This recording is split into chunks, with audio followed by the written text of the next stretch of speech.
The loss of memory is the bewilderment of reason. RSL archives, like the FRC library, was an important component of the collective memory of St. Lucia, unquote. This comment by notorious media rebel and writer Jason Seafley on the state of the archives of former state-owned radio network Radio St. Lucia was posted under a video showing the conditions of a dilapidated structure which houses decades of St. Lucian history preserved in the archives of Radio St. Lucia. The material seems exposed to the elements, and the hundreds of tapes holding thousands of hours of recorded collective memory seem already contaminated. Seafley says the value of the archives historically, culturally, and economically cannot be understated. Lucia Archive and every other archive, public and private in St. Lucia, became so much more valuable when FRC burned down. You know, it's obvious to most people that the archives are culturally important and historically important. And it's also obvious that the historical importance grows over time.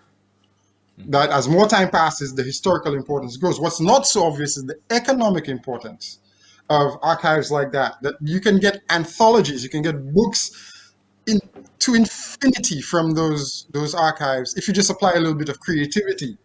Multimedia is a $1 million business in the world, and the pandemic raised the value of content. The world that we are living in now, content has become so much more valuable because of social distancing.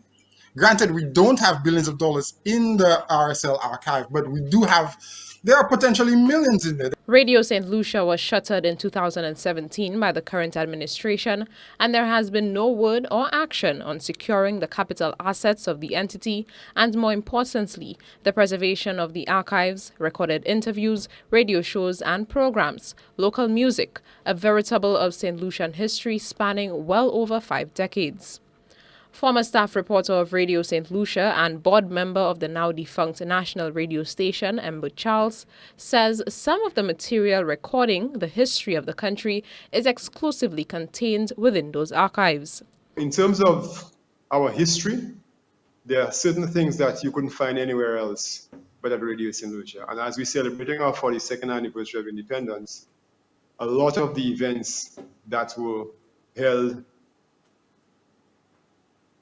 were recorded only by Radio St. Lucia at the time. You would find a lot of the recordings of important speeches from former prime ministers, the former chief minister, George F.L. Charles. You'd have a lot of recordings of speeches and programs done by the Government Information Service, where they have presented the policies of government over that vast period of time.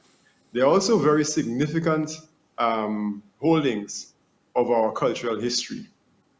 At one time, Radio St. Lucia was the only station that went out and recorded the Calypso competitions. And in fact, some Calypsonians went up there to record their songs. And that is the only place you could have found them. Charles says immediate action must be taken now to preserve the material.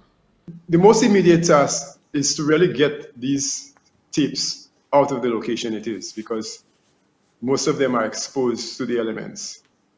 And to attempt to try to prepare some sort of program where you salvage, you sort of separate what is good, and try as best as possible at what is good that you could transfer it onto a format that it can be preserved.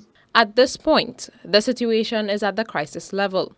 Like every other media house, the archive of Radio St. Lucia holds the journal's communal memory and historical data of the country.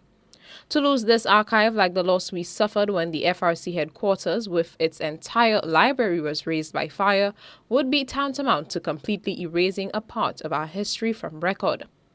For Choice News Now, Nelsia Shalmine with contribution from Shane Cherry.